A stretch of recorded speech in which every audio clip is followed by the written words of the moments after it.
سورۃ القمر آیت 13 میں ارشاد ہوتا ہے وَحَمَلْنَاهُ عَلَى ذَاتِ أَلْوَاحٍ وَدُسُرٍ، اور ہم نے نوح کو اس کشتی میں سوار کیا جو تختوں اور کیلوں سے بنی ہوئی تھی۔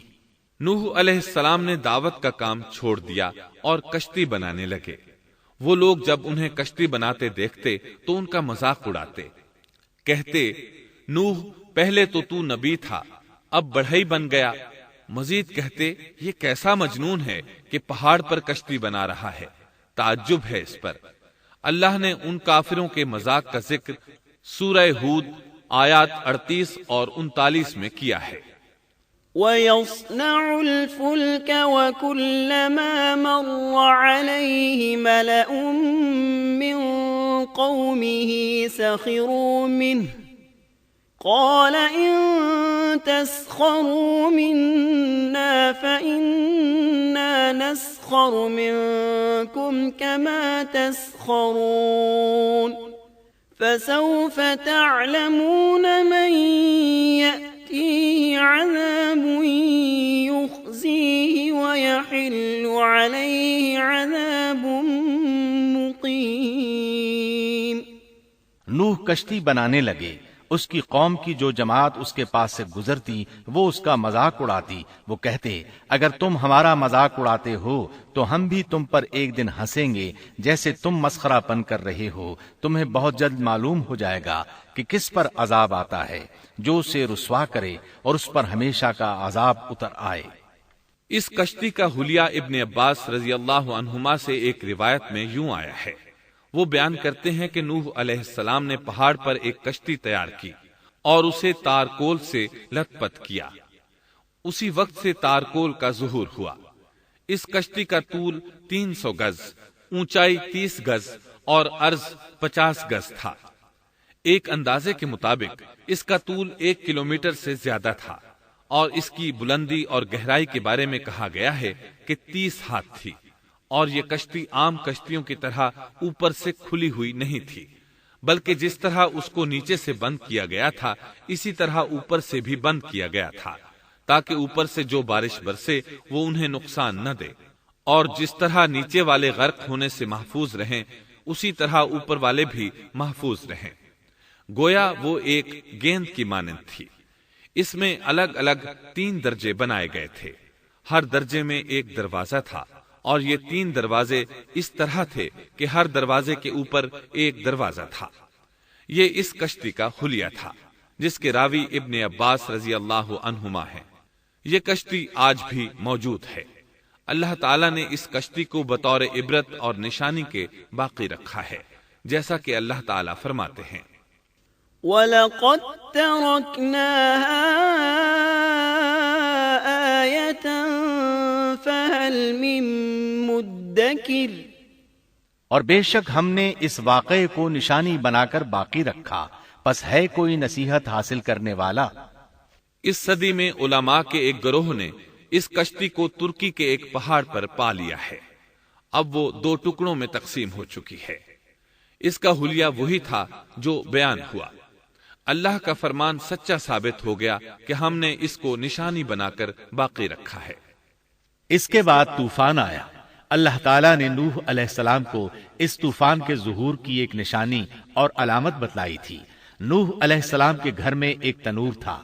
اللہ نے فرمایا جب یہ تنور جوش مارنے لگے اور پانی اس سے ابلنے لگے تو سمجھ لینا اللہ کا وعدہ آ گیا۔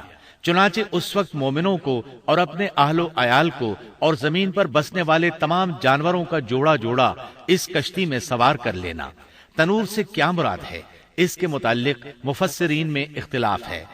بعض کہتے ہیں کہ اس سے مراد ایک چشمہ ہے جو زمین سے نکلتا ہے، لیکن راجح روایات کے مطابق اس سے مراد معروف تنور ہے جس میں آگ جلا کر روٹیاں پکائی جاتی ہیں۔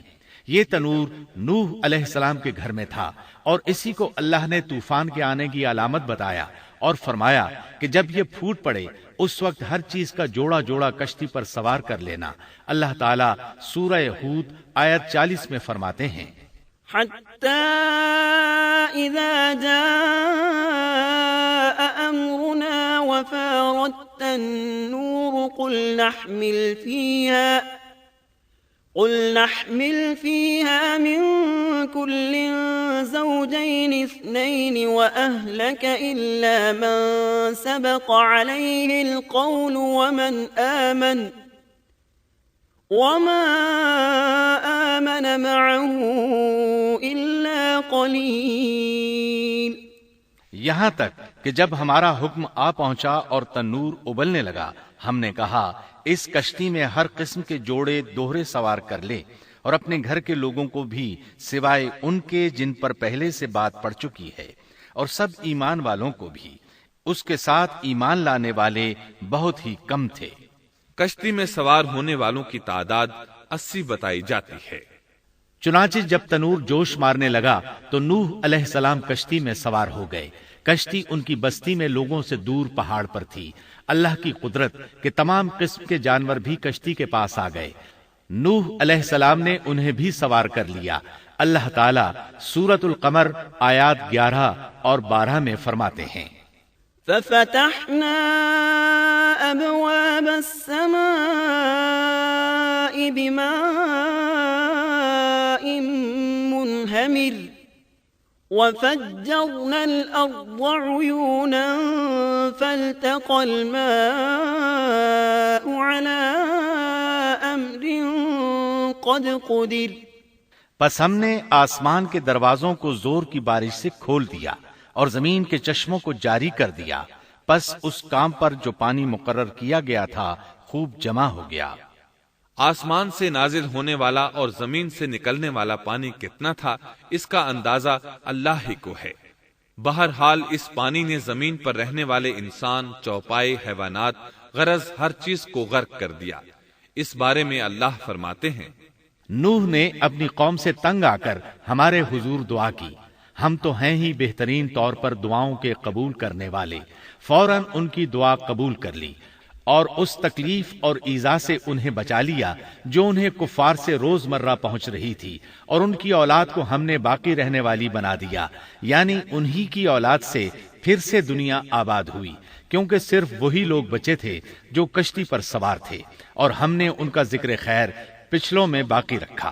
نوح علیہ السلام پر تمام جہانوں میں سلام ہو. ہم نیکی کرنے والوں کو اسی طرح بدلے دیتے ہیں. وہ ہمارے ایماندار بندوں میں سے تھا. پھر ہم نے باقی سب کو غرق کر دیا. اللہ مزید فرماتے ہیں: جب پانی میں طغیانی آ گئی تو اس وقت ہم نے تمہیں کشتی میں چڑھا لیا تاکہ اس کو تمہارے لیے نصیحت اور یادگار بنا دیں، تاکہ یاد رکھنے والے کان اس کو یاد رکھیں. یعنی پانی اتنا زیادہ ہو گیا کہ اس سے تمام شہر، بستیاں، انسان اور جانور غرق ہو گئے. یہاں تک کہ پانی بلند پہاڑوں سے بھی اونچا ہو گیا، اور اتنے بلند پانی پر یہ کشتی نوح علیہ السلام اور ان کے ساتھیوں کو اپنے دامن میں سمیٹے اللہ کے حکم سے اور اس کی حفاظت میں پہاڑ کی طرح رواں دواں تھی. ورنہ اتنے طوفانی پانی میں کشتی کی حیثیت ہی کیا ہوتی ہے. نوح علیہ السلام کشتی میں سوار ہوئے اور انہوں نے اپنے ساتھیوں کو حکم دیا کہ وہ یہ دعا پڑھیں: بسم اللہ مجریہا ومرساہا ان ربی لغفور رحیم. اللہ ہی کے نام سے اس کشتی کا چلنا اور ٹھہرنا ہے. یقیناً میرا پالنے والا بڑی بخشش اور رحم والا ہے. یہی اللہ کا حکم آپ کو تھا کہ جب تم اور تمہارے ساتھی ٹھیک طرح بیٹھ جاؤ تو کہنا: الحمد للہ الذی نجانا من القوم الظالمین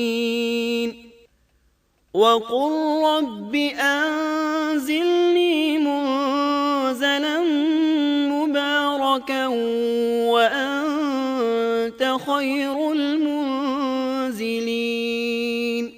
سب تعریف اللہ ہی کے لیے ہے جس نے ہمیں ظالم لوگوں سے نجات عطا فرمائی، اور کہنا کہ اے میرے رب مجھے بابرکت اتارنا اور تو ہی بہتر اتارنے والا ہے. اللہ تعالیٰ نوح علیہ السلام کو نصیحت کر رہے ہیں کہ اللہ آپ کو اور آپ کے اہل کو نجات عطا فرمائیں گے. کشتی میں نوح علیہ السلام کے کافر بیٹے کے علاوہ تمام گھر والے سوار تھے. آپ کے کافر بیٹے کا نام کنعان تھا. وہ ایک طرف کھڑا تھا۔ نوح علیہ السلام نے اسے پکارا، میرے بیٹے اس کشتی میں آ جا اور کافروں کا ساتھی نہ بن۔ لیکن اس بدبخت نے کہا، میں ابھی کسی پہاڑ کی چوٹی پر پناہ لے لوں گا جو مجھے اس پانی سے بچائے گی۔ نوح علیہ السلام نے کہا، آج اللہ کے حکم سے کوئی بچانے والا نہیں مگر وہی جس پر اللہ رحم کرے۔ باپ اور بیٹے کے درمیان یہ گفتگو جاری تھی کہ ایک طوفانی موج نے اسے اپنی زد میں لے لیا اور اسے غرق کر دیا۔ نوح علیہ السلام سے اللہ نے وعدہ کر رکھا تھا کہ اللہ تعالیٰ اس کے اہل کو نجات عطا فرمائے گا۔ چنانچہ جب آپ کی آنکھوں کے سامنے آپ کا بیٹا غرق ہو گیا تو وہ پکار اٹھے، اے اللہ، میرا بیٹا میرے گھر والوں میں سے تھا اور تو نے مجھ سے وعدہ کیا تھا کہ میرے گھر والوں کو نجات عطا فرمائے گا، اور تو تمام حاکموں سے بہتر حاکم ہے، لہذا ناممکن ہے کہ تیرا وعدہ پورا نہ ہو۔ واضح ہو کہ نوح علیہ السلام کا اپنے بیٹے کے بارے میں بات کرنا بطور استفسار تھا، بطور بحث نہیں تھا۔ آپ وضاحت چاہتے تھے۔ اللہ تعالیٰ نے فرمایا، اے نوح، وہ تیرے اہل سے نہیں تھا کیونکہ وہ کافر تھا۔ کفر نسب کو ختم کر دیتا ہے۔ ایک مومن کا دوسرے مومن سے تعلق ایک مسلمان بھائی کے کافر بھائی سے تعلق سے زیادہ بڑا ہے، اور حقیقی اخوت وہ ہے جس کی بنیاد ایمان پر ہو۔ کفر تو نسبی تعلق کو کاٹ دیتا ہے، اس لیے اللہ نے یہ نہیں فرمایا کہ وہ کافر ہے، بلکہ یہ فرمایا کہ وہ تیرے اہل سے نہیں ہے۔ ہمارے لیے بھی یہی حکم ہے، کسی مومن کا کافر کے ساتھ رشتہ نہیں ہو سکتا۔ اس کے ساتھ اللہ نے نوح علیہ السلام کو نصیحت فرمائی کہ آپ ہرگز وہ چیز نہ مانگیں جس کا آپ کو مطلقاً علم ہی نہ ہو، اور ہم آپ کو نصیحت کرتے ہیں کہ جاہلوں میں اپنا شمار کرانے سے باز رہیں۔ جب نوح علیہ السلام یہ بات جان گئے کہ ان کا سوال واقعے کے مطابق نہیں تھا تو فوراً اس سے رجوع کر لیا اور اللہ تعالیٰ سے اس کی رحمت اور مغفرت کے طالب ہوئے۔ اس موقع پر انہوں نے دعا کی، قال رب إني أعوذ بك أن أسألك ما ليس لي به علم وإلا تغفر لي وترحمني أكن من الخاسرين۔ نوح علیہ السلام نے کہا، اے میرے پروردگار، میں تیری ہی پناہ چاہتا ہوں اس بات سے کہ تجھ سے وہ مانگوں جس کا مجھے علم ہی نہ ہو۔ اگر تو مجھے نہ بخشے گا اور تو مجھ پر رحم نہیں کرے گا تو میں خرابی والوں میں ہو جاؤں گا۔ یہ دعا انہوں نے مانگی۔ اپنے بیٹے کے متعلق سوال کے علاوہ نوح علیہ السلام نے اللہ تعالیٰ کی کوئی نافرمانی نہیں کی اور نہ اپنے نفس پر کسی نافرمانی کو شمار کیا۔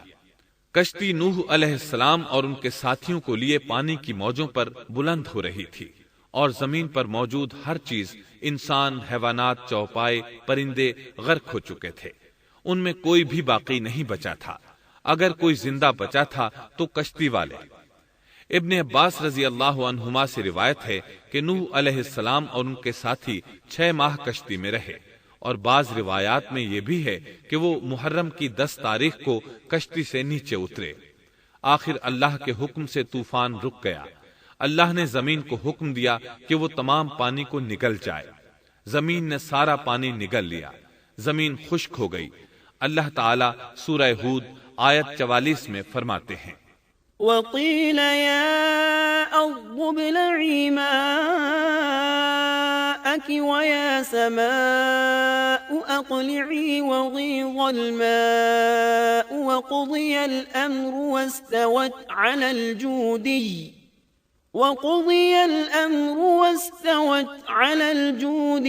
وقيل بعدا للقوم الظالمين۔ اور فرما دیا گیا کہ اے زمین اپنے پانی کو نگل جا، اور اے آسمان بس کر تھم جا۔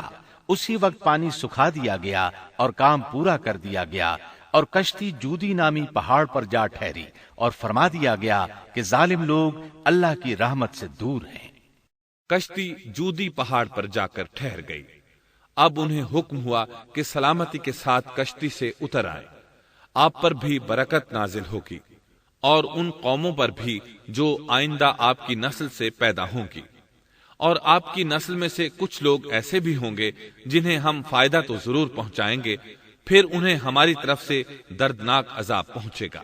بہت سی روایات میں یہ بات مذکور ہے کہ نوح علیہ السلام ایک لمبی مدت یعنی 6 ماہ کشتی میں طوفان تھم جانے کا انتظار کرتے رہے۔ آپ نے طوفان کے حالات معلوم کرنے کے لیے ایک کبوتر بھیجا جو واپس آ گیا، اسے پاؤں رکھنے کو جگہ نہ ملی۔ اسے دوبارہ بھیجا گیا تو وہ پھر واپس آ گیا۔ چند دن بعد اسے پھر بھیجا گیا تو وہ اپنی چونچ میں زیتون کی ایک ٹہنی لیے ہوئے تھا۔ اس سے نوح علیہ السلام نے معلوم کر لیا کہ پانی زمین سے کچھ ہی اونچا رہ گیا ہے اور درخت وغیرہ اگ چکے ہیں۔ کچھ دن بعد اسے پھر بھیجا گیا۔ اس مرتبہ وہ واپس لوٹا تو اس کے پاؤں خاک آلود تھے۔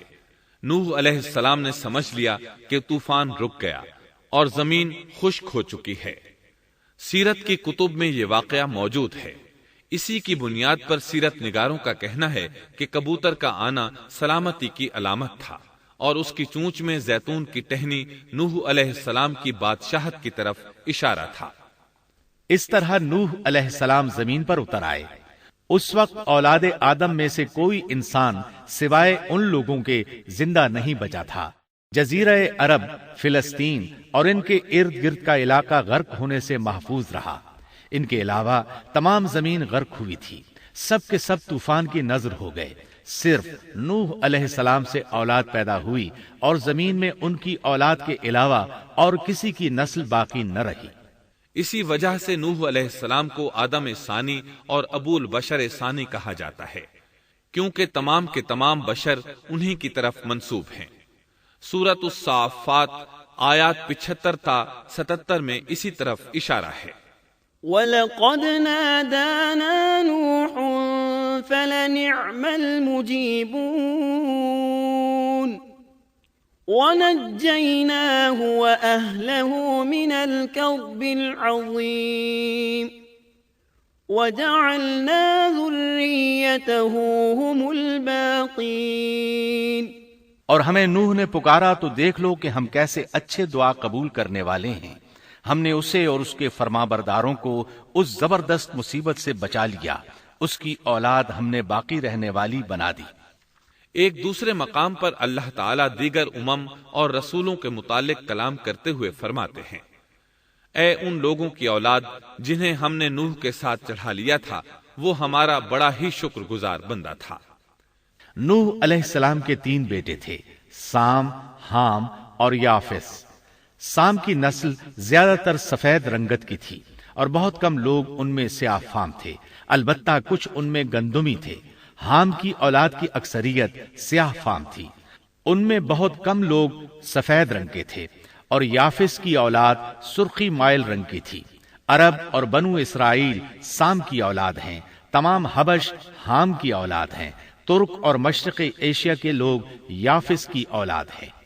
طوفان کے بعد نوح علیہ السلام اللہ کے بندوں میں 350 سال تک زندہ رہے، اور وہ اللہ کے قول عبدن شکورن کے مصداق تھے۔ پھر نوح علیہ السلام فوت ہو گئے۔ راجح ترین روایات کے مطابق آپ مکہ میں دفن ہوئے۔ ایک دوسری روایت کے مطابق آپ لبنان میں دفن ہوئے۔ محترم سامعین، ابھی آپ دارالسلام اسٹوڈیو لاہور پاکستان سے قصص الانبیاء کا 4تھا حصہ شرک کا آغاز سن رہے تھے۔ قصص الانبیاء کے 5ویں حصے عبرتناک انجام میں آپ یہ سنیں گے: سیدنا ہود علیہ السلام کا نام و نسب اور قوم عاد کا تعارف، قوم نوح کے مشرکین کی تباہی کے بعد شرک کی ابتدا کن سے ہوئی، ہود علیہ السلام کی قوم کو دعوت اور قوم کا رویہ، قوم عاد کی قوت و طاقت اور ترقی کا تذکرہ، قوم عاد پر نازل ہونے والے عذاب، سیدنا صالح علیہ السلام کا نام و نسب اور قوم سمود کا علاقہ، قوم سمود کی فنون و ہنر میں قوم عاد کی نقالی، سیدنا صالح علیہ السلام کی قوم کو دعوت توحید اور سرداران قوم کا رویہ، قوم سمود کا معجزے کا مطالبہ، قوم سمود کو کون سا معجزہ ملا، معجزے کی بے حرمتی کرنے والے بدبخت اور اس کے ساتھیوں کا تذکرہ، سیدنا صالح علیہ السلام کے قتل کی سازش،